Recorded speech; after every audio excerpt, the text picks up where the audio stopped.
بسم الله الرحمن الرحيم الحمد لله رب العالمين والصلاة والسلام على رسول الله وآله وصحبه ومن والاه أما بعد السلام عليكم ورحمة الله وبركاته. Hadith 159. We need someone to read it for us. Yes, brother. Atiyya reported, the Prophet of Allah sallallahu alaihi wasallam came to us when we were bathing his daughter, and he told us, wash her with water and with the leaves of lote tree, 3 or 5 times or more than that if you think fit, and you can put camphor or some of the camphor in the last washing. Then inform me when you have finished. So when we had finished, we informed him, and he gave to us his own garment, saying, put it next to her body. Muslim. And in another narration? And in another narration, or 7, he said, begin with her right side and with the place of wudu. Atiyya said, and we plaited her hair into 3 braids. Jazakallah khair. Now, washing the dead, the procedure usually is the same.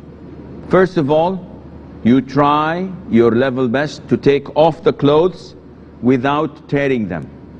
Why? So that we can have someone use the clothes. Instead of tearing the shirts, tearing the trousers, tearing everything, we can wash them and give them to the poor so they can use it.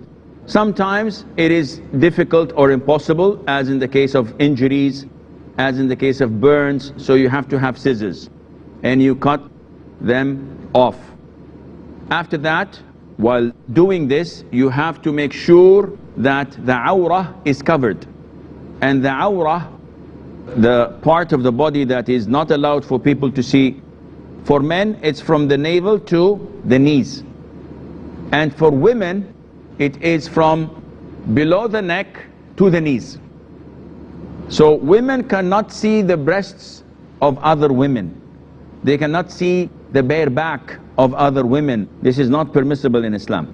So we cover the awrah, and then scholars say that we look, if the nails are long, we clip them. For men, if their mustache is long, we trim it. And the first thing that usually would be recommended to do is that you make the dead person, the corpse, sit halfway. So you bring him from under his neck, make him sit halfway, and then gently press over his stomach while pouring a lot of water on the private parts. Why is that? Because if the bladder is full, if the stomach has some waste that it wants to release, we won't want it to release it while carrying the funeral to the prayer hall or to the masjid or to the burial. So we must try our best to purify the body. So by gently pressing on the stomach, you know that all the muscles are loose. So anything that is ready to go, it will go. And then scholars say it is recommended that you clean the mouth by a piece of cotton, the teeth, and the nose, the nostrils, with a piece of cotton while putting water. Because you cannot make that person turn the water in his mouth. It is not advisable to open his mouth and put water, because this would go to his stomach directly. So it's only with a wet piece of cotton you do this. What about the water? What kind of water should I use? You use room temperature water. So if it is extremely cold, then you use some sort of normal water. And if extremely hot, then you use middle type of water. You don't use too hot nor too cold. And the lote tree or the lotus, it's a green substance from the leaves made and crushed and so on. And this is used as follows. We put the amount needed with this much of water, and we beat it regularly until foam starts to come out. And then we increase water while still beating it until we have a big bucket of water with foam on it. This is the way of using it with the water. Now, what do I do with the foam? I take the foam and I wash his beard and I wash his head as if it's a form of shampoo. This is what's the foam used for. One would say, okay, can we use normal soap? And I says yes. But the sunnah is better in following it because sidr gives a special treatment to the skin. And some say that it has the characteristic or the feature of repelling insects from coming, from the smell, or I don't know. Either way, we are recommended to follow the sunnah, but if you don't, by washing the deceased with soap, does the job. The Prophet instructed Atiyah to use sidr. Afterwards, the Prophet said, alayhi salatu wasalam, that you wash her 3, 5, in another narration, 7 times, or even more. Some scholars say, no, you have to restrict to 7. And the Prophet said, alayhi salatu wasalam, begin with the right hand side and with the places of wudu, which made some scholars say that the first thing you begin with is offering wudu. Give the deceased wudu.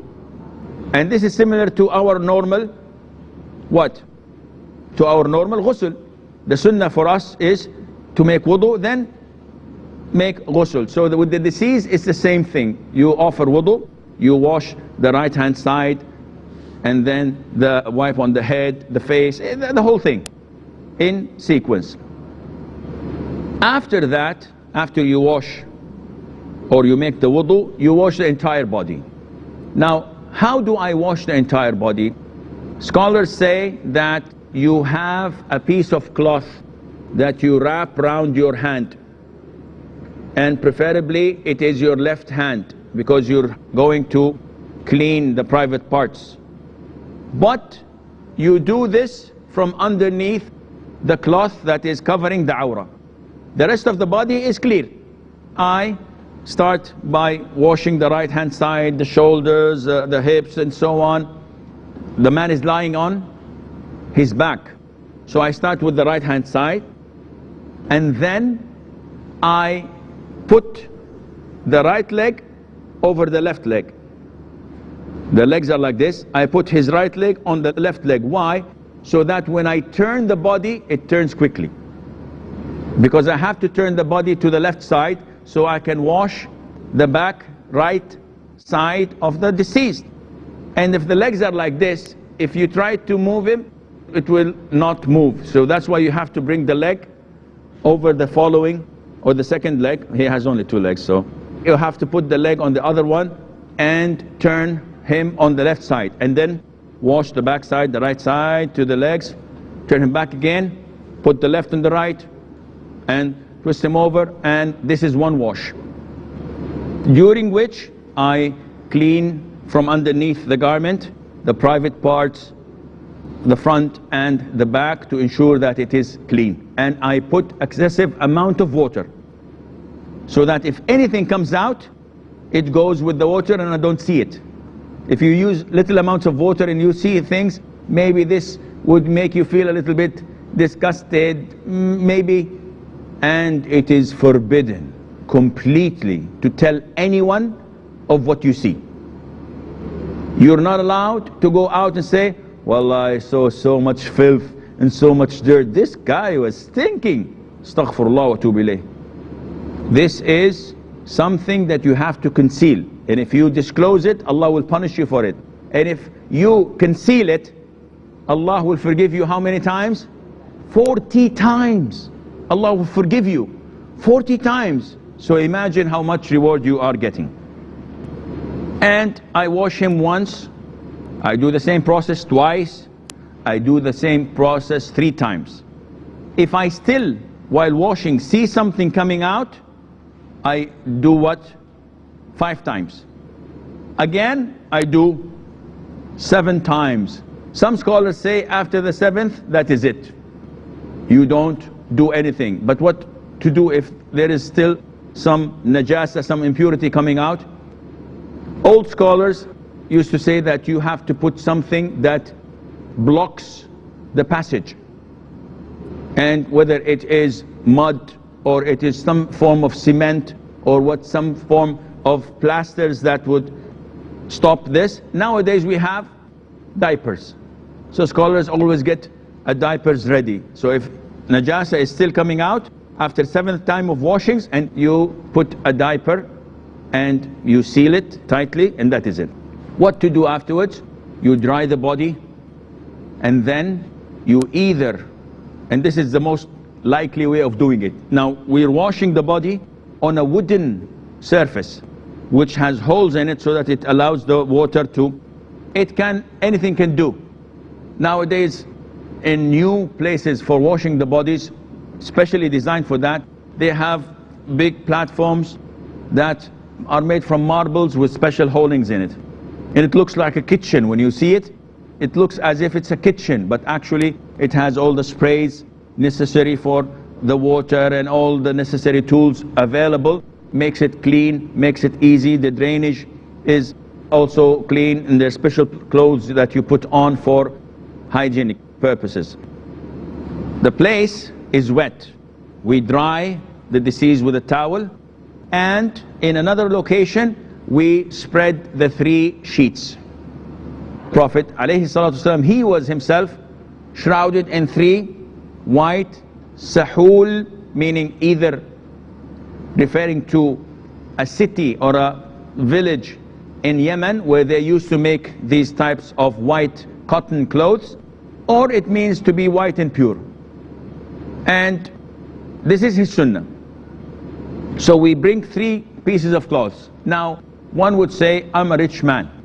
Actually I am on the top 10 of Forbes list of richest men in the world. And one would say, Akhi, what are you doing here if you are? Well, hypothetically speaking, I am not, alhamdulillah. And I wish and pray to Allah that I will never be. Because the more money you have, the more sins you gain, generally speaking. So if I were on the top list of these 10 richest men, can I, for example, buy something that is expensive? A designer's clothes, for example, a shroud to be shrouded in? No. It has to be clean and it has to be normal. Signs of extravagant while doing this would only add to your sins. We have a short break. Stay tuned, inshallah.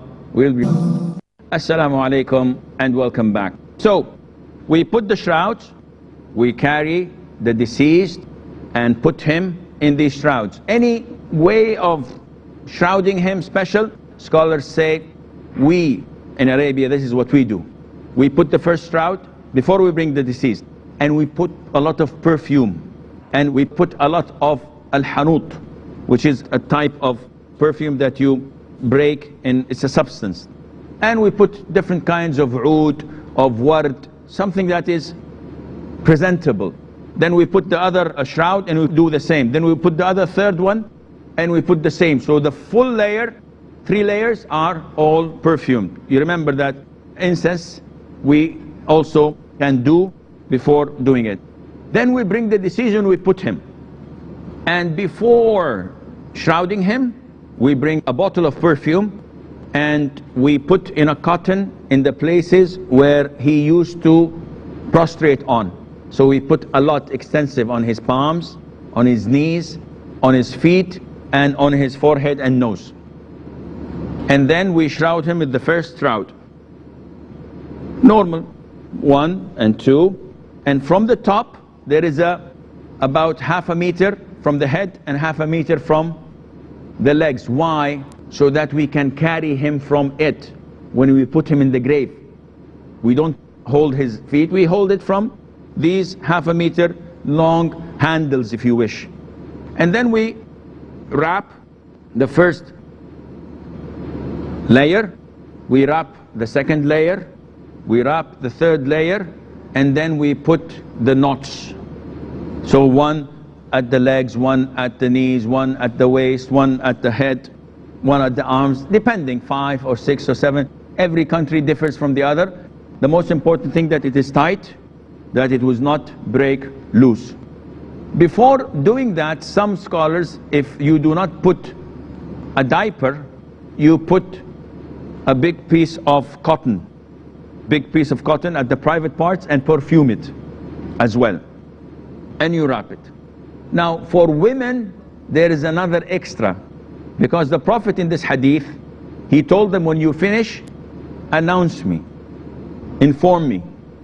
So they told him, and he gave them his izar, his lower garment, and he told them, put it next to her body, which means that it makes it now 4 pieces of shrouds.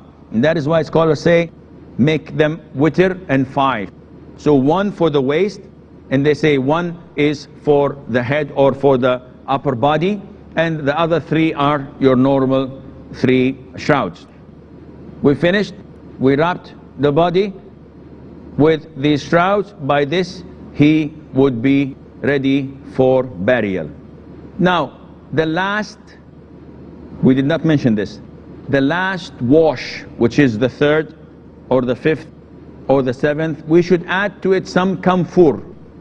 We call it in Arabic kafur. And what is this camphor or kafur?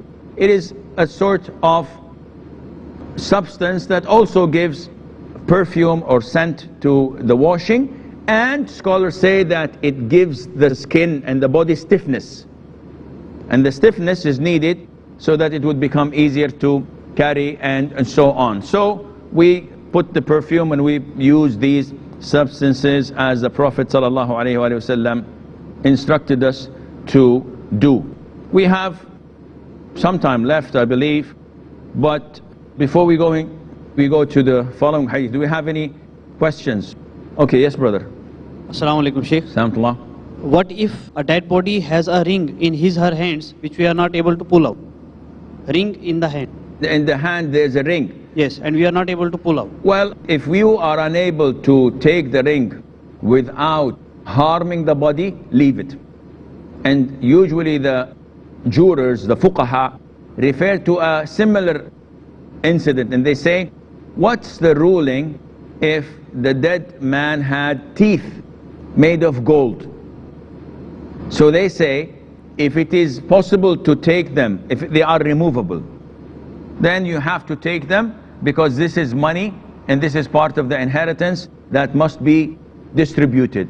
But if it is implanted, and removing it would mean that you would have to have a surgery or harm the deceased by doing this. You know that the Prophet said, ﷺ, breaking the bone of a deceased is like breaking the bone of a living man. Both are haram. So you're not allowed to take this off. However, scholars said, and this is what Shaykh ibn Uthaymeen, may Allah have mercy on his soul, said on his lectures, that you may, after 6 or 7 or 8 months, dig the grave when all the bones and all the flesh has gone, and the ring would be loose, the teeth, the golden teeth would be loose. You can collect those and use their money, because this is money and it is a waste that it goes to waste. So I hope this answers your question. Yes brother.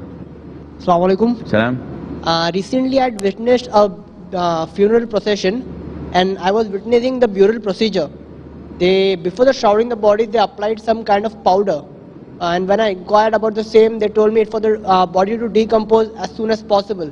So what is the ruling regarding it? This is for the body to Decompose quickly. No, this is not permissible. To apply a substance that would accelerate in decomposing the body, this is not permissible. You should make it as normal as it is by using the substances that the Prophet told us ﷺ to use. So this is not permissible. Sheikh, when the body is washed and the aura is still hiding, and now we have to move the body from one place to the other on the shroud, how do we do that?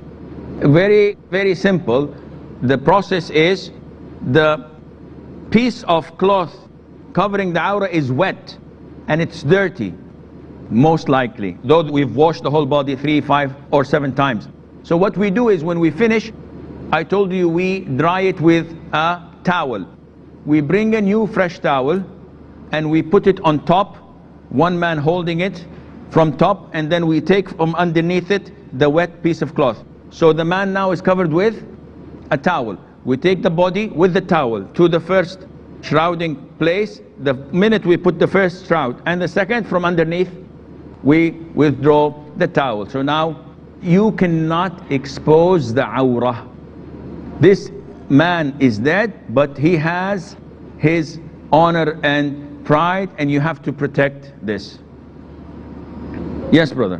While the body is being washed, what should be the people who have arrived for the funeral should be doing? Like they should be indulging in zikr, reciting Qurans. What should be doing while the body is being washed? Yes. Yes. While the body is being washed, we do not have any prescribed dhikr at all. So any prescribed dhikr would be an innovation.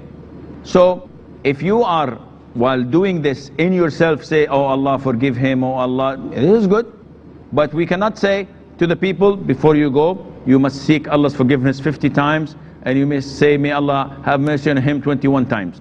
We have no prescribed thing to say or to do as such. Therefore, you just wash him without doing any dhikr. We've stated before that when a man is dying or he dies, we should not supplicate except with things that are good, because the angels, what do? They say Ameen. But as we are washing, we do not have any evidence of any supplications or any dhikr, and of course, or any recitation of the Quran. And unfortunately, a lot of the Muslims believe that reciting the Quran when the people are dying or after their death or in the graveyard is beneficial and good. Especially they think that Surah Yasin, because there is a hadith where it was reported that the Prophet said, alayhi salatu wasalam, "Iqra'u ala mawtakum Yasin." Recite on those who are dying or on those who had died, Surah Yasin. But this hadith is not authentic. This hadith is weak. And those who authenticate it, they say that it means that when a person is on his dying bed, you should recite Surah Yasin. Why? Because he's alive, he's hearing Yasin, and in Yasin there are glad tidings of Jannah. قال يا ليت قومي يعلمون بما غفر لي ربي وجعلني من المكرمين. The man who came to warn his people and ask them to believe the messengers, he said, I wish that my people know how Allah Azza wa Jal forgave my sins and gave me reward or etc. So when a dying person hears this, he has hopes that he will be treated similarly. I'm afraid that this is all the time we have until we meet next time. Fi amanillah. Wassalamu alaikum wa rahmatullahi wa barakatuh.